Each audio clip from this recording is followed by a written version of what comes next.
Hi, this is Tom. Thanks for checking in. Today I'm out at one of my weather stations. They are called RAWS stations for Remote Automated Weather Station. If you look, we have what we call the lunar lander. That's what the instrumentation is on. We have a solar panel that powers it, and you'll see there's various instruments there. Up on top is the wind speed, wind direction. In the middle is the tip bucket that totals up rain. Over on the right here, we got a couple of them. Let me zoom this in.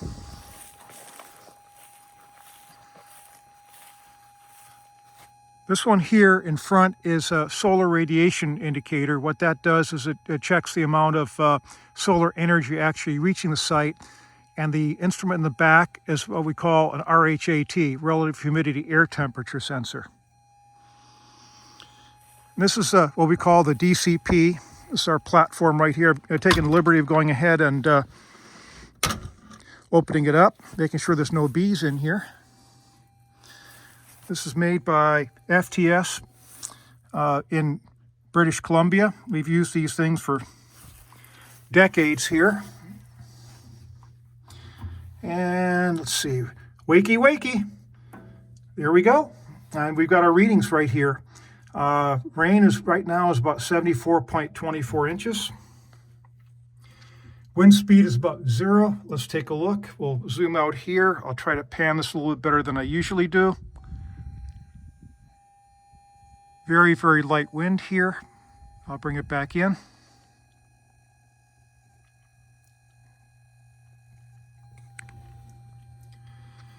And you see direction right there is 4 degrees. Bring it back out again. And we're south here, and that's north, so we're looking north-south. So yeah, that's about 4 degrees. So that looks pretty doggone good right there.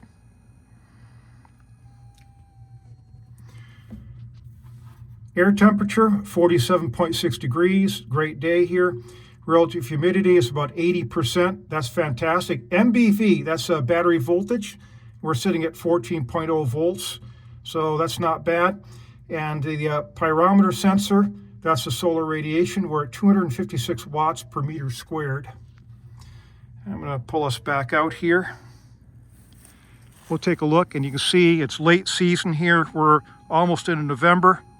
We've got some clouds. So it's no wonder that we're down to 256 here. Not bad. To give you an indication, we normally see in the summertime, noontime, 1 or 2 o'clock in the afternoon, this will be 1,000 to 1,100 watts per square meter. So right now we're sitting about 25% what we'd see at noontime, right in the middle of the summer. We'll go back here to battery voltage. Each one of the RAWS stations here has a 12 volt, approximately 80 to 100 amp hour lead acid battery in there. These are basically kept at about 100% voltage other than what it uses overnight. So these things can actually still be good after 7 years. That's the cycle that we swapped them out at. This is a typical 20 watt solar panel right here. That's more than enough power to keep this fueled. And the data here gets uplinked to a GOES satellite once an hour. And it's about 400 megahertz, a little bit over that. And this is the antenna right here. We used to have a 5 or 6 element 10 dB gain antenna that was pointed up to where the satellite is. And now we have an omnidirectional here, so we lost a little bit of power, but it's a lot easier to maintain. No doubt about that. Let's take a swing around here. They call this the lunar lander because that's what it looks like. It looks like the old Apollo series lander that landed on the moon.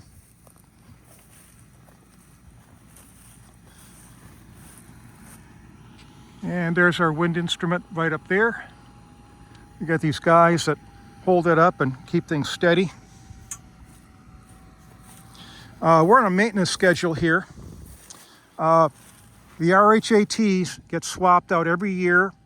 The rest of the instruments are in either 2 or 3 year cycle. So this is the year where almost nothing has to be done. I've got all RHATs and only 2 wind speed, wind directions, and that's it, other than a solar rad that I had to repair at one of my sites. Then there's some years, if you look at it, 1 year, 2 years, 3 years, your lowest common multiple of that is going to be 6. So about every 6 years, you have a year where you have to replace almost everything at the site. Those happen, and there's an awful lot of stuff that goes out in the field with me then. It actually works out okay. So we're actually glad that we have a short cycle this year. We were out on fires this summer and Hurricane Helene relief, and we were sweating whether we were going to be able to get back in time or not for snow on these sites. That'd make it a lot more difficult. If you look, we've got almost no vegetation close in here. So this site meets specs right here.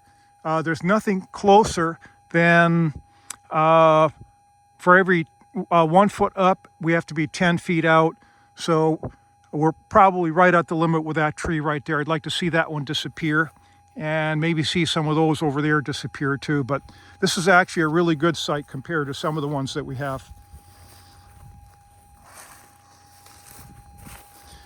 You can see there's basically nothing here that interferes with either the sunlight or with our instrumentation, so we'll call this good.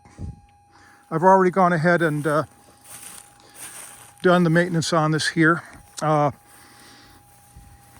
One very important thing is when you first open these up, you got to make sure you've got bee spray. What we found is bees will be in here in the seals. So when you go ahead and pop this open, you have to be ready to spray whatever there is. Not only can you find them inside, if you look right here, you'll see the remnants of a nest right there, but they'll also be right here along these seals as well. You want to make sure that you don't get stung. You also look on the cover here and underneath here as well. They'll surprise you. There are a couple of holes here, right there. There's another one on the other side, and there's one in the front here and 2 in the back. I'm gonna go ahead and just drop in some number 10 self-tapping screws. They're not gonna bite in anything, but they'll fill those holes, and that'll hopefully keep stuff from filling this up. And when I'm done, what I wind up doing is I wind up actually bee spraying these gaskets here. And since I've done that, the amount of issues that we've had with bees has gone down dramatically. Still, you got to be careful. Also, you have, this is a newer section here.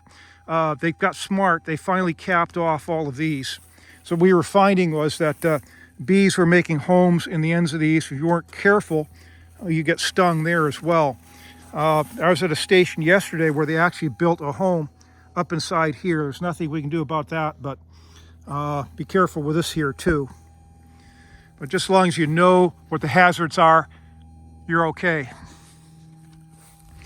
All of these are put together with stainless steel hardware. What I would strongly recommend you do, if you put one of these stations together, always put Loctite on, not Loctite, but anti-seize on there. You can't see it here, but there is anti-seize on there.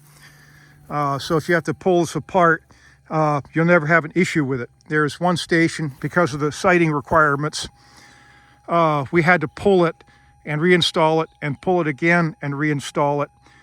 It was a pain in the butt. We had to literally take it down to ground level. So I got really good at installing it and putting it back together again. And if we had not had anti-seize on it, that would not have worked at all. That would have been a disaster.